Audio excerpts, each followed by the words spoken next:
story you are about to hear is true. Only the names have been changed to protect the innocent.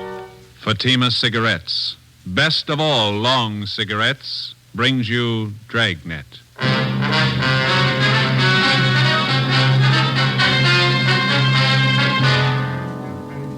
You're a detective sergeant. You're assigned to Juvenile Bureau. A pair of fake talent scouts are at work in your city. Their victims, young girls seeking careers in Hollywood. The criminals are vicious and relentless. Your job, get them. You'll be amazed when you compare Fatima with other long cigarettes. You'll find they now cost the same. But in Fatima, the difference is quality. You see, Fatima is the quality king-size cigarette because it contains the finest Turkish and domestic tobaccos superbly blended. And Fatima is extra mild with a much different, much better flavor and aroma than any other long cigarette. So try comparing Fatima yourself. Fatimas now cost the same as other long cigarettes, but your first puff will tell you... Ah, that's different. Yes, in Fatima, the difference is quality. Ask your dealer for Fatima, the quality king-size cigarette. Best of all long cigarettes. Start enjoying Fatima tomorrow.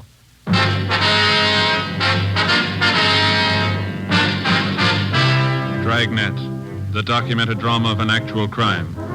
For the next 30 minutes, in cooperation with the Los Angeles Police Department, you will travel step by step on the side of the law through an actual case transcribed from official police files.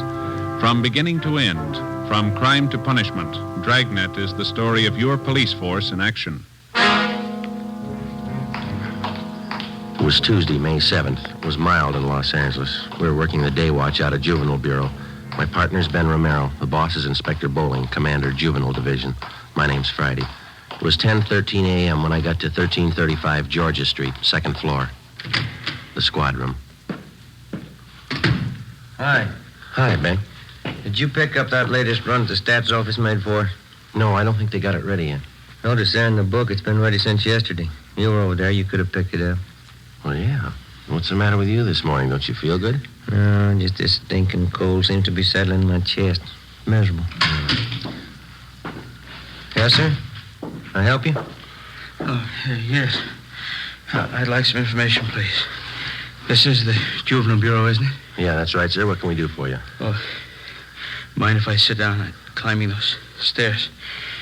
Takes your breath away. Yeah, sure. Here you are. Thank you. My name's Wayne Kenworthy. The officers are out here on a convention. My home is in Minnesota. Mm-hmm. Went out last night with some of the boys at the convention. We stopped at a bar down on your Alvarado Street. Alvarado. Alvarado. Anyway, we were drinking there, and the bartender got to talking to us. Finally offered us some pictures for sale. I got one of them right here. Let's see. Oh, yeah. There you are. I paid him $2 for it. Just look at that. Yeah, it's filth. Do you have the address of the bar where you bought this? Yes, sir, I have. That's not the reason I'm here, though. I'm not a one-man moral squad. I'm not the type makes a habit of buying obscene photographs of young girls, either. Yes, sir, we understand. And I bought this picture from that bartender because I know the young girl in it. She's the daughter of one of my neighbors back home in Minnesota. Known her ever since she was a baby. I see. This girl came out here about 8 months ago to live with a girlfriend. Mm-hmm. She was crazy for Hollywood, thought she might break into the movies or something. She stopped writing her folks about 2 months ago, hasn't been heard from since. Well, it sounds like a case for a missing persons bureau, Mr. Kenworthy. Well, the girl's folks have already contacted them. Nothing's been turned up. Nothing at all. Then last night, just by an accident, the bartender shows me this photograph. It's that girl, all right, no mistake. Well, we'll do everything we can to help straighten it out, sir. Well, that young girl I know. I've known her since she was a baby. Good family, good training. She never would have posed for a photograph like this. Rotten filth. She's just not the type, that's all. Yes, sir, we understand. What was this young girl's name, Mr. Kenworthy?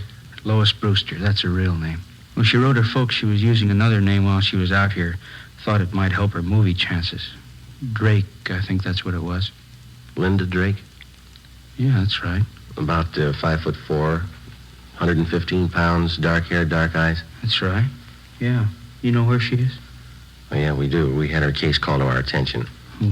Where is she? Is she all right? No, sir, she's dead.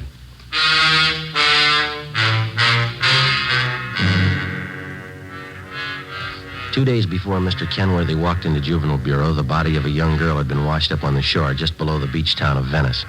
Apparently, she'd taken her own life. The girl was a brunette, attractive, not more than 17 years old.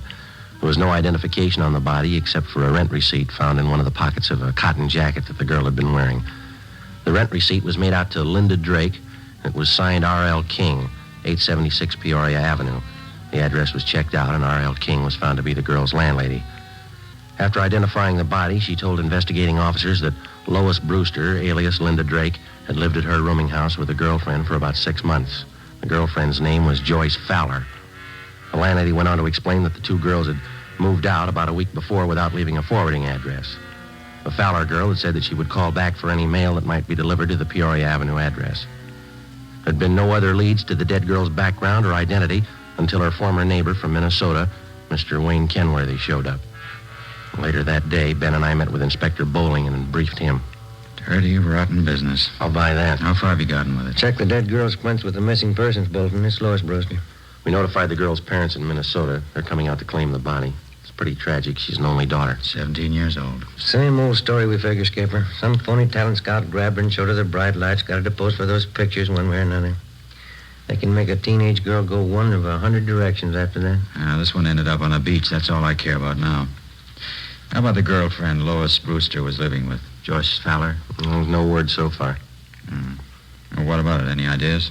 Well, it pretty much depends on finding this Joyce Fowler. There's no background on her. We got out on all points. How about phony talent scouts? Cheap modeling schools, photographers? Check out that angle. We put 4 of them away in the past 6 months. Another half dozen are being watched. We can start double-checking them tomorrow. Now, how about that picture that old fella Kenworthy brought in? Any lead there? We gathered a dozen samples just like it. One's as bad as the other. They're all printed on the same quality photographic paper. There's no markings of any kind on them. It's a common type of paper. All right, then get on the distribution angle. Stay on it. Every rotten bum that peddles this trash, and get them. I want them right up the line. Distributors, wholesalers, guy that prints the pictures, guy that takes them, every lousy one of them. I still can't figure. What's that?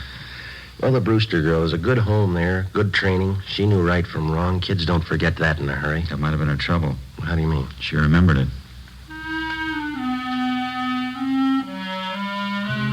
Wednesday, May 8th.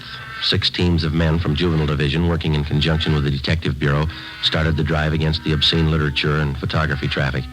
Within 2 weeks, more than a dozen wholesalers, distributors, and small-time peddlers had been apprehended and were awaiting prosecution. But we still had failed to uncover any new leads in the Lois Brewster case. The roommate, Joyce Fowler, the all-important witness in the case, was still missing. No trace of her. The dead girl's parents arrived in the city, claimed the body, and took it back to Minnesota for burial. The drive continued. Another week passed. On May 29th, on a tip from a usually reliable informant, Ben and I checked out a small photographic studio on Sunset Boulevard, operated by an Emil Joseph Martin. He was sullen and uncooperative. We checked through his files. Just what I told you. A few special shots I keep filed away just for laughs.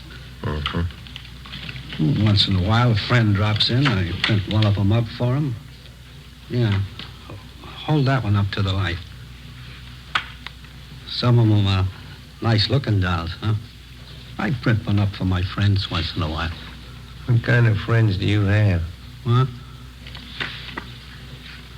How about this negative here, Martin? Do you mind printing this one up for us now? Sure, officer. My compliments. How many copies you want?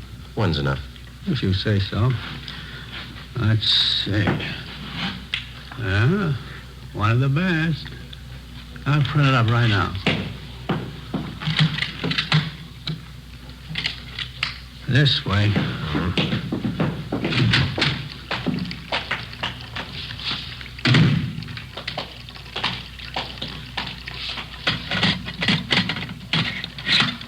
This one's a real collector's item, you know. Is that right? A friend of mine got me the negative. $100 it cost me. Worth it, though. I'll make up a couple of prints for you, huh? One's good. Okay, anything you say. You want to get that light switch? Oh, yeah. All right.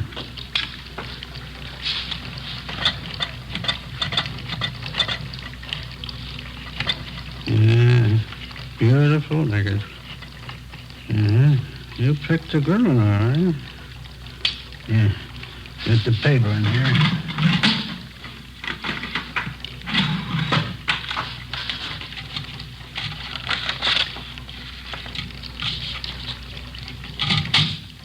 Yeah, that does it. Okay, one print. That's all you want? That's all.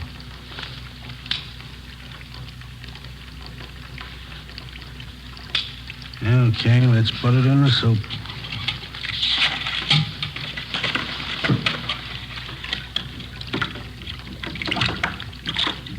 Yeah, I bet you get a kick out of this one. Real beautiful girl. How'd you happen to get a hold of this negative? You take the picture? No, a friend of mine got it for me. It cost me a C-note. There we go. Put it in the stubber.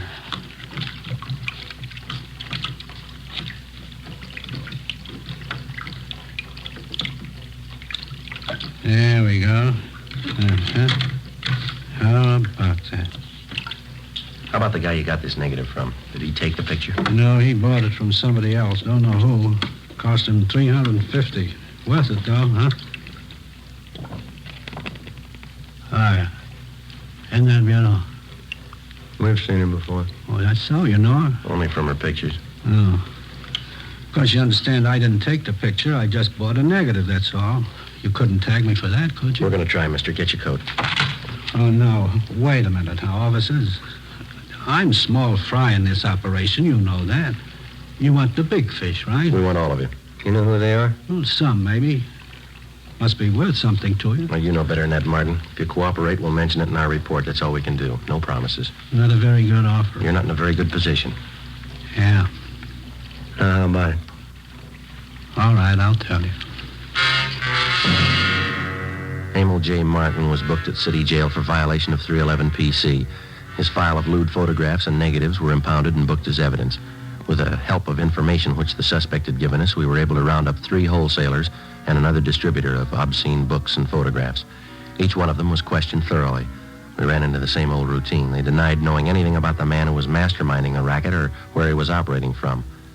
The Lois Brewster case dragged on. No progress. In virtually every case of tracing the lewd pictures to the point of production, the investigating officers were able to link the small-time peddlers to their distributor and the distributor to the wholesaler. Well, that's where it stopped, a dead end. Beyond that, nobody knew anything about the operation of the racket. Stakeouts were set up at locations where sales and deliveries of obscene material were known to have been made. Nothing happened. The drive stalled. Thursday, June 11th. Romero, Joe? Yes, Skipper? First piece of news in the month. Policewoman just called it in. Yeah? Lois Brewster's girlfriend, Joyce Fowler? Yeah? She's been found.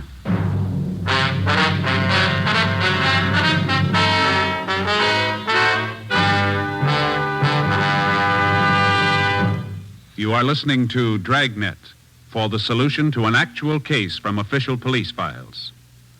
Now, here's a real solution to many of your Christmas shopping problems. If your friends smoke long cigarettes, give the best of long cigarettes. Give king-size Fatima. You see, Fatimas now cost the same as other long cigarettes. But in Fatima, the difference is quality. Quality of tobaccos. The finest Turkish and domestic varieties, extra mild, and superbly blended to give smokers a much different, much better flavor and aroma than any other long cigarette. Quality of manufacture. Smooth, plump cigarettes, rolled in the finest paper money can buy. Quality, even to the appearance of the distinctive royal blue Fatima gift carton. Christmas wrapped and carefully sealed to ensure Fatima's rich, fresh, extra mild flavor. Remember, Fatimas now cost the same as other long cigarettes. But in Fatima, the difference is quality. So this Christmas, give your friends the best. Give Fatima, the quality king-size cigarette. Best of all, long cigarettes.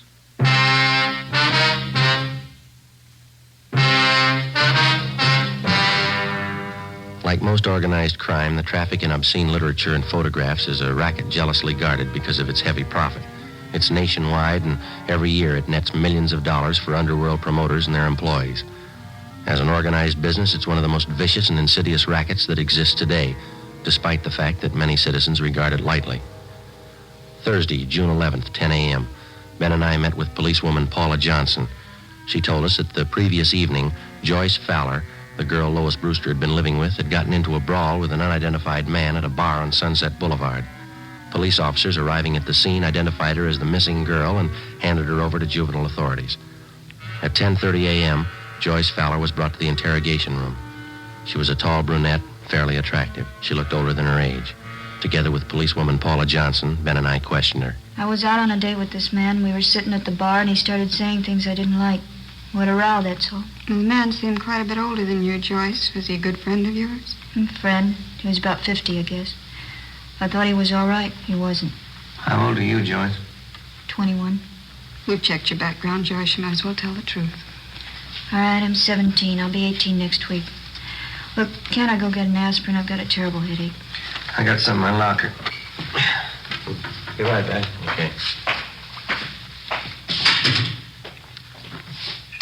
I still don't know why I'm here. What do you want to know? Well, you were a good friend of Lois Brewster's. You lived with her, is that right? Is that why I'm here? It's one of the reasons. Lois spent 8 months out here before her death. As far as these officers know, you lived with her during those 8 months. We want to find out what happened to her. We want to find out what's happening to you. Nothing's happening to me. I can take care of myself.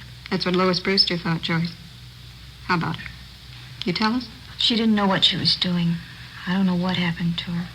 I'm to blame for bringing her out here, but it's not my fault what happened to her. It's not my fault. Well, whose fault is it? All of them. The whole rotten, dirty bunch of them. Here's your aspirin. Are 2 of them being out? Thanks. I'll get some water.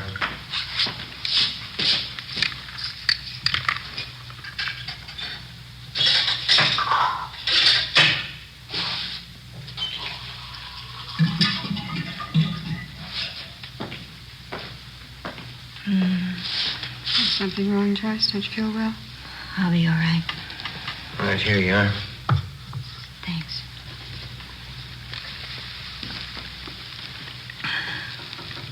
I don't remember too well how it started. Lois came out to Hollywood to live with me for 6 months, you know. Yeah, we know. We tried to get modeling jobs, bit parts in the movies. We didn't have much luck. We had to eat, pay the rent. So we took jobs as waitresses at a drive-in place out on Santa Monica Boulevard. Are you still working there? No, we were only there 2 weeks, and we got this other job. That's when it started. And what was that? One day, these 2 men drove in with a brand new Cadillac, ordered a couple of Cokes. I could tell they were watching us, Lois and me. When they were leaving, they gave me a card. They said they were talent scouts. They asked us to come to their offices for interviews. You still have the card they gave you? No, I looked for it once. Guess I lost it. Mm-hmm. Would you go on, please? The older fellow's name was Fred Ramus. Other one was Mr. Gilbert. They were both very nice. We didn't think anything was wrong. Did you go for the interview? Yes, Lois and I both went. They talked to us a lot, had us read out of a script and walk up and down. They said both of us showed a lot of promise. They said they wanted to be our agents, so we signed a paper. Fred Ramus told us he'd see we got a break. Mm-hmm. Did either of them ever arrange any legitimate interviews for you? I mean, with the movie studios, radio, television, anything like that? No. They took us out quite a bit, restaurants, nightclubs. Told us we had to be seen around town first. Had to show us off to the producers, all the important movie people. Both of them were very nice. Did you keep on working at the drive-in? No, they had me and Lois quit the job. They said it wouldn't look right. We still had to eat. We still had to pay our rent. That's when they brought up the idea of the pictures. What pictures do you mean, Joyce? I'm sorry. Could I have some more water, please? Oh, yeah? Fred Ramus and Mr. Gilbert took us out to a big nightclub one night. Fred told us that if Lois and I had some good pictures taken of ourselves, he could show them around and get us jobs as models. That is, till we got a break in the movies. Here you are. Thanks. Mm-hmm. Up to that time, how long had you known these 2 men? About a month and a half.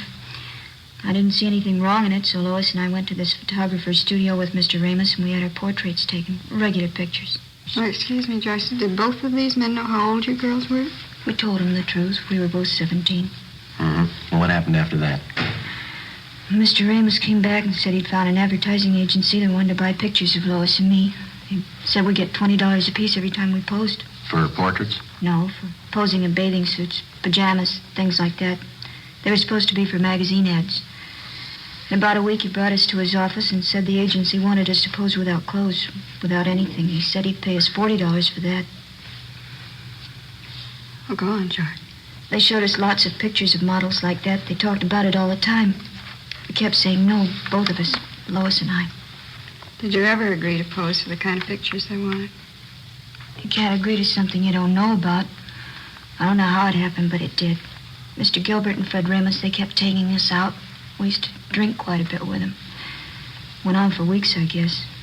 One night there was a big party. We drank. Lois and I got separated. I still don't know what happened. I see. Next morning, we both woke up with headaches. Fred Ramos came and showed us the pictures. I felt dirty all over. I don't know how it happened, I swear it. Lois began to cry. I hit Mr. Ramos. I slapped him. What does Mr. Ramos tell you? He pretended to be very nice about it. Said he'd pay us well if we go on posing for pictures, the kind he wanted. If we didn't, he said he'd wreck any chance we might have in Hollywood. Said he'd see that the pictures got out. Threatened to send copies to our families, our friends back home. Didn't you think of going to the police? We talked about it. We were afraid of the publicity, the newspapers. We just kept going on, doing what he said. It was like a nightmare. Kept getting worse. We kept getting in deeper. Sergeant, you have that envelope? Yeah. Yeah.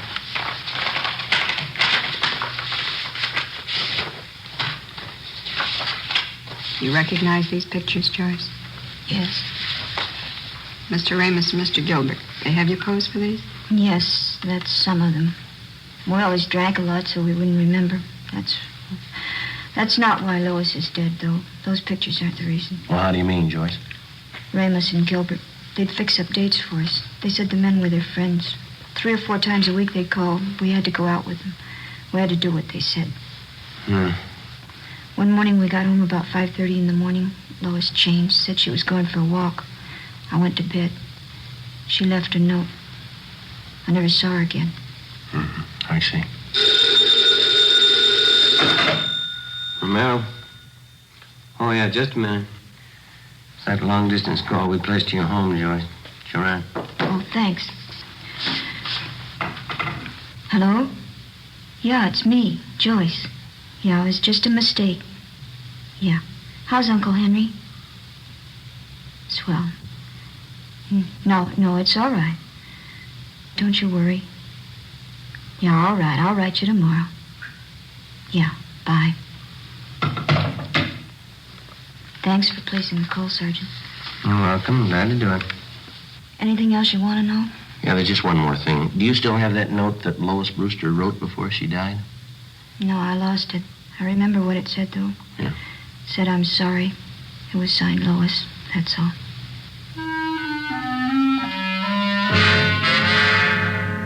Joyce Fowler supplied us with the addresses of Fred Ramos and his partner, Gilbert. She gave us all the names and addresses of all their friends and employees that she knew of. She also pointed out their offices and base of operations. Inspector Bowling ordered an immediate investigation into the background and business activities of both men.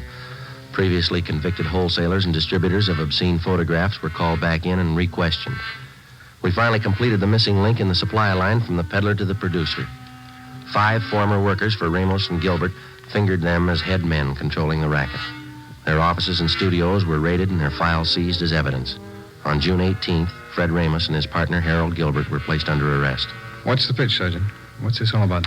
I think you know, Mr. Ramos. Oh, you can't tag me on those pictures. You want to get your hat? It's artwork, legitimate artwork. My lawyer can prove that. He better be good. You bet he is. You know, I'm kind of surprised at you cops taking the word of somebody like that Fowler girl. She doesn't know what she's talking about. She's a psycho. Is that right? Why, sure. I tried to do something with her and that girlfriend of hers. I even signed up as her agent.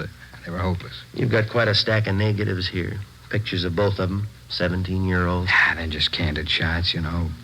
Spicy for my private collection. There's nothing wrong in that. I figured I'd give the girls a break, let them earn a few bucks. Yeah? Look, I couldn't have treated those girls better. I took them around, showed them the town. Both psychos. I never did trust them. Well, that's the big difference, Ramos. Huh? They trusted you.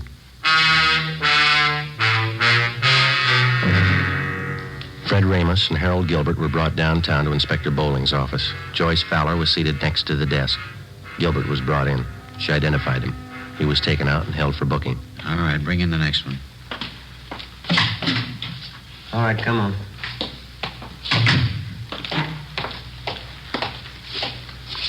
Yeah? Can you identify this man, Miss Fallon? Yes, he's Fred Ramos. What's the trouble, Joyce? Weren't you satisfied with what I was paying you? Could have settled this between ourselves. If you had any beef, you could have come to me. You're lucky, Fred. I'd kill you now if I could. Oh, Joyce, Oh, come you're on now, crazy. sit down. All right, Sloan, take him out. Joyce, sit down. Come on, sit down. Be back in a minute, Joe. All right.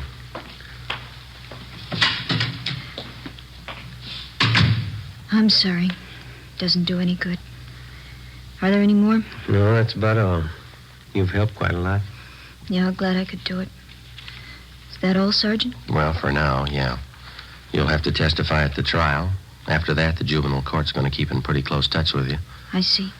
Aren't you going back home, Joyce, to Minnesota? No, it'd be the same old thing. My aunt'd be glad to see me for the first week.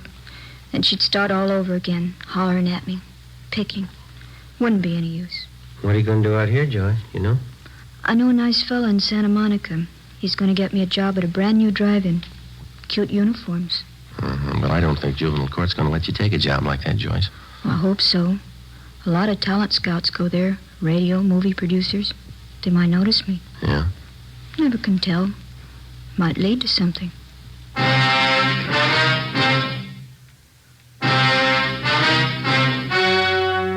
The story you've just heard was true. Only the names were changed to protect the innocent. On October 4th, trial was held in Superior Court, Department 91, City and County of Los Angeles, State of California. In a moment, the results of that trial. Now, here is our star, Jack Webb. Thank you. To get year-round thanks for the gift that you give this Christmas, why not give Fatimas to every long cigarette smoker on your list? Their first pack of extra mild Fatimas will have them convinced, like I am, that in Fatima, the difference is quality. And Christmas Fatimas come in a distinctive royal blue slip-over jacket that makes a perfect gift just as is. Remember, Fatimas now cost the same as other long cigarettes, but in Fatima, the difference is quality. Give Fatimas, the quality king-size cigarette, to every long cigarette smoker.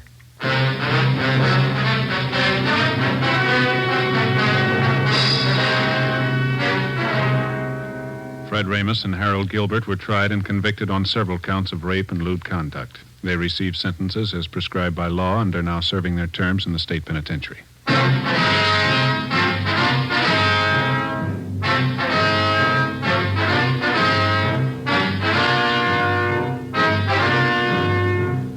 You have just heard Dragnet, a series of authentic cases from official files.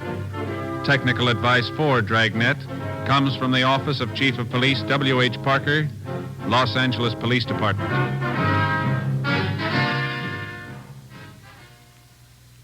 This is Bob Hope. Can we steal a second?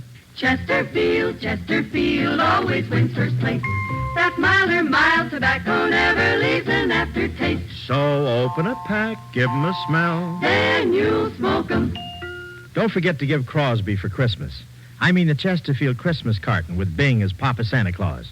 See you Tuesday. Fatima Cigarettes, the best of all long cigarettes, has brought you Dragnet, portions transcribed from Los Angeles. Coming up, We the People with stories of today on NBC.